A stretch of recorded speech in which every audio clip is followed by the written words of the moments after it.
But I think the president is losing the optics of this. The president is losing the public relations battle. He says, woe is me, I've got to close down the self-guided White House tours. Well, he does that, and the same week he announces that he has found an extra $250 million to send to Egypt, in addition to the $2 billion we already send. So they've got money lying around, or they're willing to print it up to send it overseas, but they don't have enough money for the self-guided tours at the White House. He says, oh, I've got to fire the air traffic controllers. I've got to fire the meat inspectors. We got a $3.8 trillion government, and he can't find any place to cut. If you've seen the chart of what's going on with spending over the next 10 years, it goes like this. If we have the sequester, it goes like this. We still increase spending over the next 10 years. You can't even see the white space between the lines, and he's saying, oh, we don't have enough money.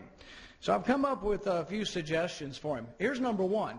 If you just don't rehire the people who leave through retirement from the federal government, that's $6 billion a year. He waited a year and a half before he even got started. That would have been $9 billion, $10 billion. And he didn't do anything. You can save $10 billion a year by having competitive contracts, meaning that you don't have Davis-Bacon, your schools would cost 20 or 30% less. You do the competitive wage, but you don't have to pay New York City union scale. $9 to $10 billion. There's a lot of smaller items. They run throughout government. For example, last year, you may not realize, you spent $325,000 on a robotic squirrel. Now, you might ask yourself, why would you need a robotic squirrel?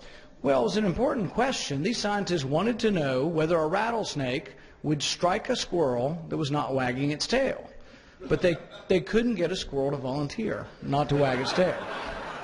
So they built one, and guess what? The rattlesnake will bite the you-know-what out of a squirrel that's not wagging its tail. They spent $500,000 on a menu for Mars.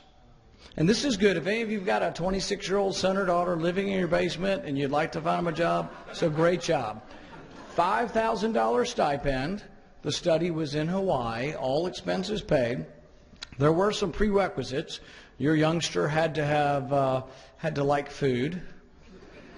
So they went there, and for a couple of weeks they studied this, and they came up with a menu for Mars, and guess what a bunch of college students came up with? Pizza.